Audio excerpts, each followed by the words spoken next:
kids don't believe me, but when I was little, we didn't know we were poor. I grew up in the 1970s, she began, and back then, we thought everyone lived just like us. If the TV knob broke, we didn't buy a new one. We kept a pair of pliers on top of the TV. Your great-grandpa would twist the channel slowly, praying the picture stayed clear. And when Mama bought bread, it was from the day-old shelf.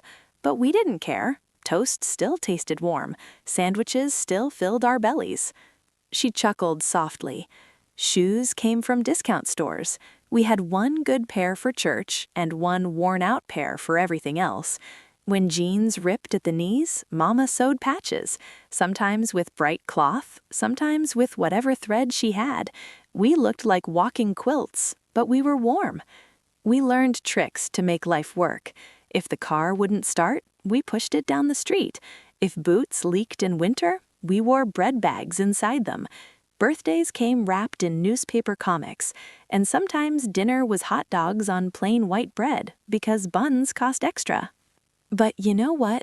We laughed anyway. We collected soda bottles for coins, delivered newspapers before school, split one stick of gum into 3 pieces, and when Mama had cheese from the government box, she made sandwiches like they were a feast.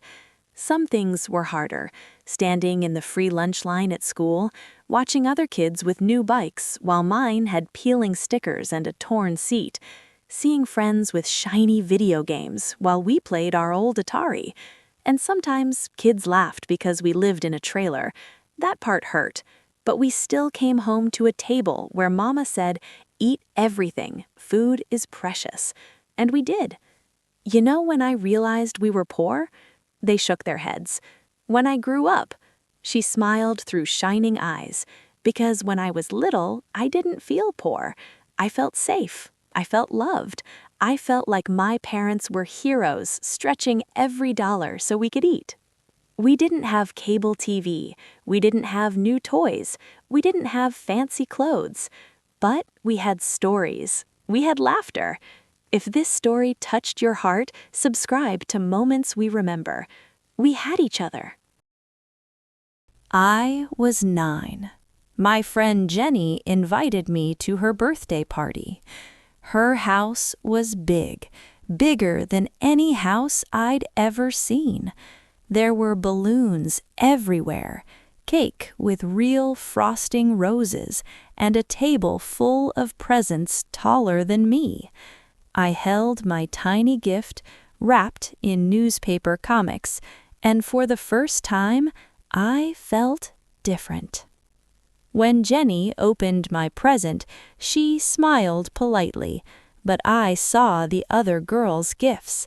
Dolls that talked, brand new bikes, fancy clothes with tags still on them. And suddenly my stomach hurt, not because I was hungry, but because I understood. We were poor. On the way home, Mama asked, "Did you have fun?" I said yes, but I stared out the window, fighting tears. Finally, I asked, "Mama, why don't we have things like they do?" She didn't answer right away. She just reached over and held my hand. Then she said something I never forgot.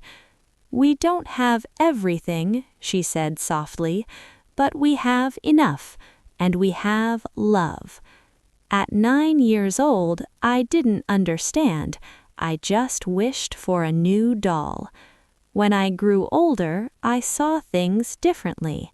I saw Mama sewing clothes late at night. I saw Daddy working 2 jobs. I saw them skipping meals so we could eat, and slowly I understood. They weren't poor in love, they were rich in sacrifice. I worked hard in school, got my first job, saved every dollar, married your grandpa, and together we built a better life. A small house at first, then a bigger one, and one day I bought my mama a new dress. She cried. "You see this house?" she said. "This warm dinner? These toys? these books? We are well settled now, but listen carefully. The happiest days of my life weren't in this big house. They were in that tiny one with patched jeans and hot dogs on white bread, because love was louder than money. So when life gives you plenty, she whispered, remember where you came from. Help those who struggle, and never be ashamed of humble beginnings. The day you realized you were poor is the day you understand how rich your childhood really was.